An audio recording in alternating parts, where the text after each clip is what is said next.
I guess that was the bar that we set. If we're not kind of walking away, sort of going like, God, I can't get that song out of my head. That's great. Know each other so well by this point, being on the road, that if someone is feeling a bit off or anyone's like picked up some nerves before going on stage, whatever it might be, one of us will pick up on that and like just hype each other up for it before going on.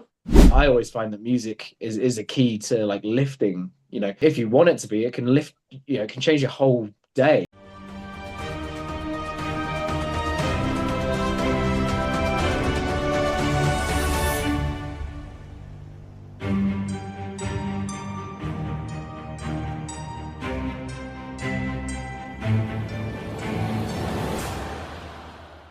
Hey, welcome to another interview with Cupchairs. I'm Wiley, and today we are visiting with two of the members from the band Slakrr. We have Scotty and Kate here. Welcome, you guys. Would love for you to talk a little bit about the band and introduce yourselves. Hey, thanks for having us to start with. It's a pleasure to be here with you guys today. I'm Scotty. I play guitar and sing in Slakrr. Hi, I'm Kate and I play bass. Great. And I know you're in the UK. I'm in Texas. Are you based in London, outside of London? Yeah, we're about an hour and a half, 2 hours away from London. We're in a place called Southampton, so like right at the very south of the UK. Close enough to get there, but it's not that close. Right. No, it's kind of like guessing with the American bands. If you say, "Oh, are you from LA or New York?" Like, yeah, probably on population. So that's great. I was checking out the music. I would describe it. It's very pop punk to me. Yeah. I hear a lot of sort of late '90s, early 2000s. Is that where a lot of your influence comes from? Yeah, we get a lot of that comparison. I think so. A lot of our sort of got quite a wide range of influences in the band, which I know is exactly what every band says. But in terms of like that genre, it was kind of music that was passed to us by like older siblings, older members of the family, who were like around for all of that. So I think, Kate, you got a fun story about an iPod or something? Yeah, so I was have an older sister and she was basically into all the same music that we're kind of into now, but she's 7 year old, but she gave me like this little iPod shuffle when like before they had screens. It was just a little square and you could just basically skip or press play and pause, and that was kind of it. So I had absolutely no idea what I was listening to, but she was putting on bands like Fall Out Boy, Jimmy Eat World, all the kind of bands I ended up growing up on, basically. But the funny part is that she did put bands like Slipknot and metal bands on there as well, and my mum was not stoked to hear about that when I was like 7 years old. That's funny. I grew up more of like the hard rock and hair metal of the 80s. My was more late 90s, around the same genre, and she her old iPod shuffle from that time period before we went on a road trip, and so we put it in. It was, we've heard the song since then, but to hear them all in one, that device nobody's touched in 20 years was really kind of a fun discovery, like you were just talking about. That's incredible that it still works as well, because mine's definitely beyond recovery. No, absolutely. So you guys have a new album coming out. I want to talk about that maybe a little bit later. What about your live shows? Are you playing out frequently right now? Are you concentrating more on recording right now? We're tour like all the time, basically. I think we just did our 751st show or something like that since we started the band. Because we started back in 2018.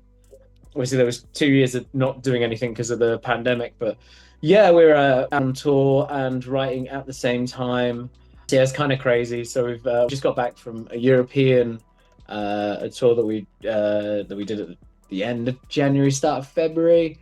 We've been over to the States a couple of times to play like the fest. Yeah, so it's a lot of touring, and then you've got to write the album kind of like in between that. So yeah, it's a mixture of both. You actually played the fest? Yeah, we played the fest like twice. I have several friends who go there every year, so I realize that I have people who probably saw you in person. Oh, maybe. Yeah, maybe they did. That would be cool if they did. That's exciting. Very cool. Well, tell us a little bit about the new album. How's it coming? You've got a single coming out next month in April. Yeah. The new album which we're not allowed to, we're not allowed to really say huge amounts about. Like we're not allowed to say the title or anything like that because our record label kind of they wanted to do a launch on it, obviously. But yeah, yes, I mean we've released 2 singles from it last year, and yeah, there's one coming out in April, which is leading up to the release of it, which will be in the summer of this year, sort of in the height of festival season, which we're really excited about. I think we started writing it at the end of the last one, which came out in 2023. So yeah, just kind of going into the studio in between relentless touring schedule for most of 2024. So it's been finished by since the end of 2024. So we've just kind of been sat waiting for release dates and like that, basically. But yeah, very excited. We took a bit of a different approach with this one. Instead of doing that thing where as I'm sure you've probably heard and you're probably aware of yourself, in a band, you kind of got a song or an idea and you keep working it until it becomes something, which we've done like on previous albums. We were just like, right, if something does not feel like us and like we want what we consider to be a great song in the moment, we're just going to move on from it because hopefully something else will turn up. So yeah, we ended up with about 30-40 songs, and then sort of the 11 that we've got through. But it was very sort of, we wanted it to be like very of the moment and kind of like, right, this captures this part of what's going on in this part of the year. So yeah, very sort of, spontaneous and sort of, I want to say impulsive, but more sort of like, instead of like going, there's a song here somewhere, and you're just like dragging a riff out and trying to figure out where it becomes. We're just like, well, we can keep those bits. If something just presents itself as this is definitely a song, this is gonna do something. That was kind of the ethos of the whole of this record. Yeah, that's cool. It's cool that you have so many songs to choose from and kind of whittle them down, and you get to narrow and pick the best. I feel like a lot of bands will write 6 good songs, and then just throw together 4 trash songs to finish the album. Yeah, that was what we didn't want to do. We were just like, if it's not sort of, it's that thing, isn't it? Because we've done like a couple of albums now, and it was definitely that thing of we didn't want to, for us, whether or not sort of fans like it or not, or who happens to listen to it, we wanted to be like, these were the songs that we definitely felt could all be, in our opinion, singles, kind of thing. That was kind of like, I guess that was the bar that we set. It's like, if we not kind of walking away sort of going like, God, I can't get that song out of my head, that's great, and not having that feeling of like, yeah, that's a good song. We're kind of like, we want it to be like, yeah, that's like us, that feels like we wanted it to come out like, that was basically the whole sort of I don't want to say blueprint, because there wasn't one. It was kind of crazy trying to get the whole album together, but... right. You all have done a lot of touring together. The band is just a 3-piece. Yeah, that's a lot of time in a car together, and rooms and smelly backstages or whatever. Yeah. Do you have a couple stories you can share? I think fans like hearing examples of things that happen to each other, so that we know that we're not crazy when we go down. Either something super exciting or catastrophic that happened to you over the years. Oh yeah, there's tons. I thought you meant like in backstage green rooms, because we all know they're kind of boring. There's not much going on in green rooms. The biggest myth in rock and roll. Oh yeah, it's crazy, isn't it? Because it's like our parents and grandparents are like, oh, must be massive parties backstage. Like, no, not even slightly. Everyone's just kind of bored and waiting to get on, do the show, and go out and see the people who've come. Let me see, what's some crazy ones. We down a couple of years ago. On the last stint for a few shows that we had to do in December. So it was cold and wet and horrible over here. And our van, it just, the fuel rail went on it. And it took about 24 hours for us to get home, because they came to see if they could fix it. So the breakdown recovery people came to see if they could fix it, realized they couldn't, and then sent out someone to pick us up, which took another couple of hours. So we just sat in like a service station on the, and then they taken us straight home. Because they got this thing where they can only drive for like 4 hours at a time. So this guy has already driven for like 2. he was going to take us to the next service station. And they pick us up from the next one and basically relay us back home. Well, there was like roadworks and traffic on the way to the first pickup point to meet the next relay to take us. And he was like, oh, I'm past my drive time now. I'm going to have to drop you at this service station and then see if we can get someone. But so the people who were supposed to pick us up, they couldn't come out. So what happened next? Basically, we're on the phone to the breakdown recovery people just saying, what can you do? Like, we've literally been out on the road ourselves and then waiting around for you guys for hours. They're like, oh, we'll put you up in a hotel. And I was like, oh, great. It's like, it's 5 a.m. I guess someone will come and pick us up at midday. They're like, yeah, someone will be there to pick you up at like 7 a.m. So they sent us to this hotel where they ordered like a taxi to come and pick us up for like 2 hours. So we kind of got to the hotel, slept an hour, got taken back to this service station, then picked up again. Yeah, so that was kind of crazy. That's the kind of stuff you go like, why am I putting up with this? That is fun. I appreciated one friend's band. You know, you always see the great things like, oh, here's the audience tonight when it's a big crowd, or you know, if you get some big perks or things, you know, people share that on social media, and they're very good about posting every flat tire, you know, and if they make it to the beach out in California, they take a nice sunset picture or something, but then, you know, we'll take a picture of the ticket on the front of their van for double parking or something. Yeah. To remind everyone.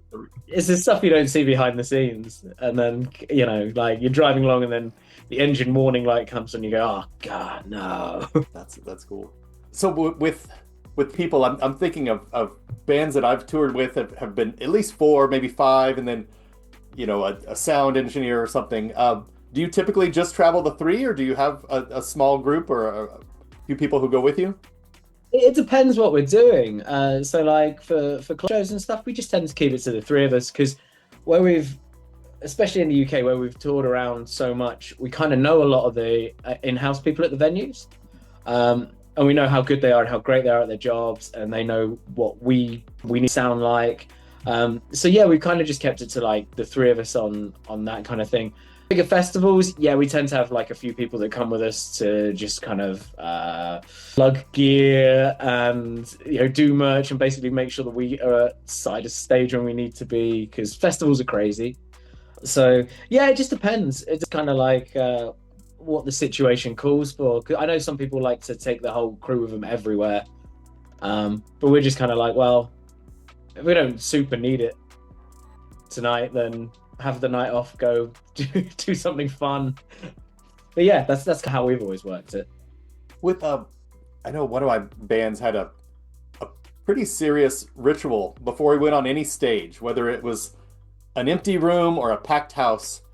We would always gather together backstage and just kind of have a centering moment of, you know, forget about the flat tire, forget about, you know, bills that are due when you get home, or your whatever.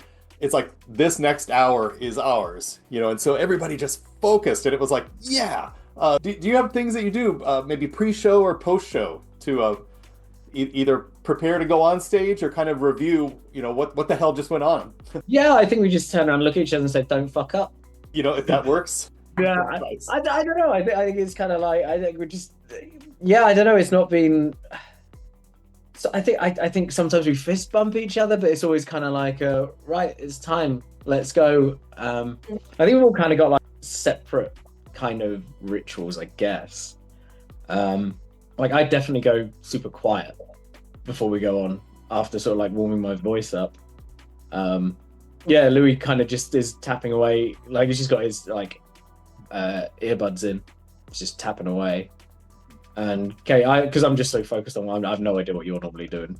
Making sure everything's gonna fucking work.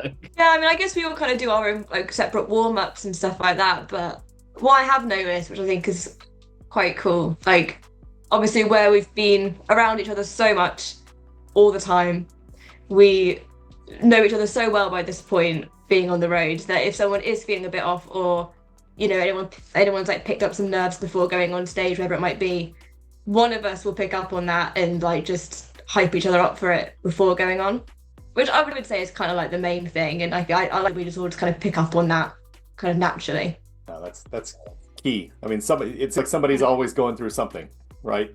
Got to get focused and deliver the show no matter what. Yeah, absolutely. Yeah, and just try to have fun. Just as like you say, just you said a minute ago, this hour is ours. It's like, let's just have fun. Forget about it all. It's like that from the images of you that, you know, I've seen on socials of you. It just like you just have fun.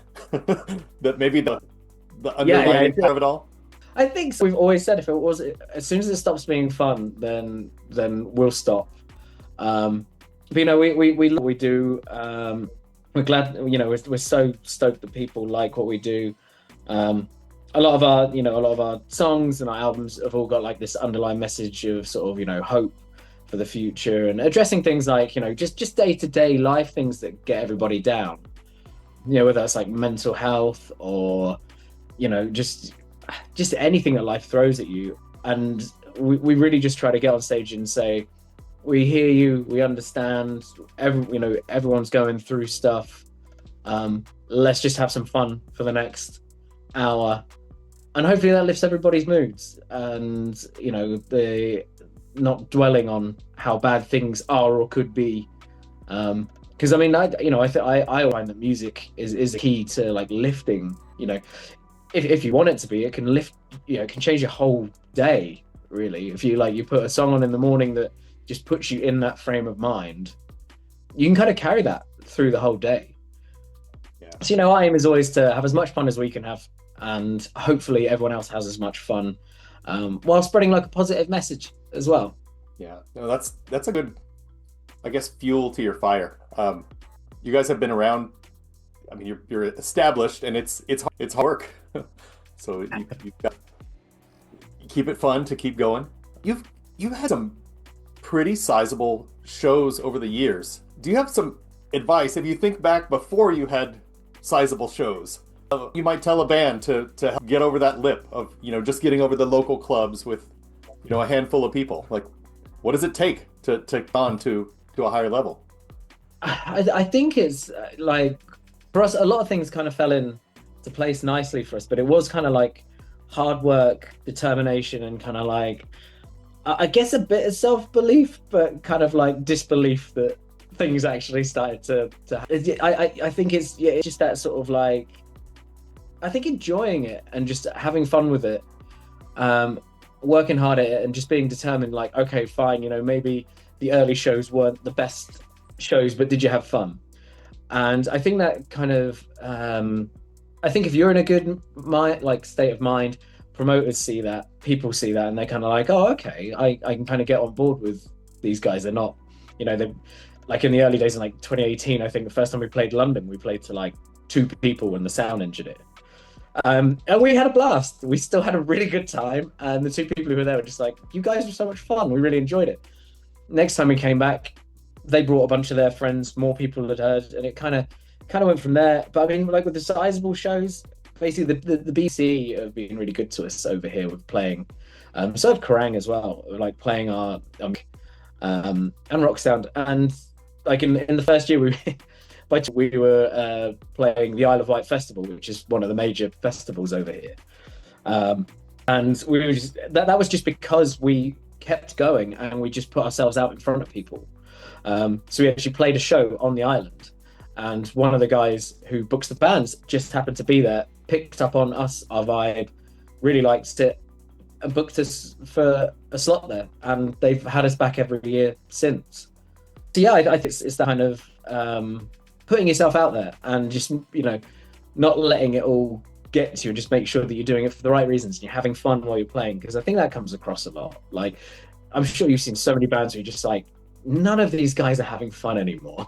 Or like, there's one guy still having fun and the rest of the guys are just like, you know, there because they feel they don't want to let anyone down or something. It does seem like some of the ingredients are you know, show up on time, be nice. Nice, big one, yeah. Be prepared. Yep. And then put on a fucking great show. Because if you put on a great show... I should say, I should have said, about the preparation and stuff like that. Yeah, I mean, that's all 100% valid. You've got to approach it as professionally as you can, because otherwise, you know, you're just going to annoy people if you're not on time, if you're not prepared with stuff, and you're coming with a bad attitude. I'm sure you've seen it. We've seen it where like a local band comes in, and they've had a bad day. So you kind of got to leave it at the door. Oh, absolutely. Is the current band the? No, not the. Louis joined us last January. So Joe, because me and Joe, we all live like 10 minutes away from each other. And yeah, Louis joined us last January. Just because like Joe had some things going on in his life that just meant he couldn't come on with all the touring. And was he turned up to when we got back from Europe, we did a hometown show, and he turned up, and we're still already good friends, and it was great to see him. He's in a much better place with everything as well now, which is cool. But yeah, it's so it was Joe before that. We've got Louis came in as of January last year. Yeah, I was thinking I saw different faces, but there's a lot of consistency over the band. Yeah, me and Kate just don't know when to quit, I guess. Some of your photos, I mean, it like you just have a blast, but it is a serious business. I mean, you have your equipment and all that kind of stuff. Do you have any secrets for of the best time ever, but then cover all your bases, and of course, marketing yourself, all the social media stuff is them too. Do people in the band play a different role, or do you kind of share the balance of all the different systems, or what? I'm trying to think. Well, I think you hit the nail on the head where you said preparation. It's really the key, because if you're prepared, things are going to go smoothly. It's going to be more fun, so you can kind of get that balance. In terms of so Kate takes care of a bunch of our media stuff, so promos, and just getting photos, videos, all that stuff is kind of that's Kate's domain. If you want to talk about that, Kate, that's absolutely fine, because I at this point don't know what I'm talking about with it. Yeah, I think it is important as well, like particularly when we as a three-piece as well. Obviously, we're super lucky now in a position to have like label, agent, manager, everything kind of helping the team. But at the start, when it was just us three, you do have to kind of all put something into it, and I guess contribute in a way and do something towards it. So yeah, I've always been, I do like our merch designs, social media posts and graphics and that kind of stuff. I kind of had to learn how to do things as we went on as well. But I think that was just kind of the fun of it.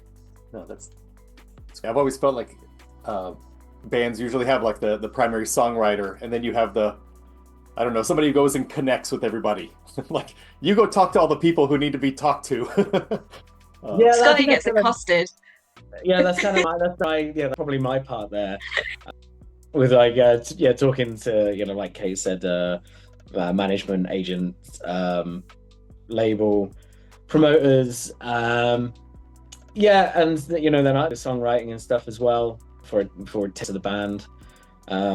Louis does like a bunch of the web stuff. He kind of took that over. And gear maintenance, like that guy is a machine at van and gear maintenance. It's unreal. No, that's maybe for me, the least enjoyable part of the whole business. Yeah, he like cars and stuff like that. So it's just like anything with the van, he's just like, I'll get that fixed. I'll figure this out. Right, this is this. I just does it. And then like, as a drummer, he's as I'm sure you're probably the same. Love their gear. Absolutely love their gear. Everything is so his is like, right, I'm just going to make sure this bit of gear is working, this is working. Checo's like, cool, man, thank you. No, that's the drummer's worst fear is when somebody asks like, hey, can I help you break down? No, Don't touch my gear. Yeah, it's quite funny because like he's always the it's like when we've done like big festivals and stuff, and obviously they've got the whole like stage crew and team there. Because he was kind of at the deep end with us, because he kind of joined. He kind of played in a couple of local bands, and he joins us, and he's got all these festivals and sort of some higher profile shows to be doing. And so he's just used to setting his stuff up. And then come sort of the first big festival that we did, he's finished playing, stood up about to take stuff off, and then the whole crew came and just started tearing stuff off. And he's like, what's going on? Where's my stuff going? And it's the first time it happens to you. I mean, I was freaked out. I was just like, where's all my gear being taken? And then, you find it side of the stage back at the festival, and just, oh, that's what it is.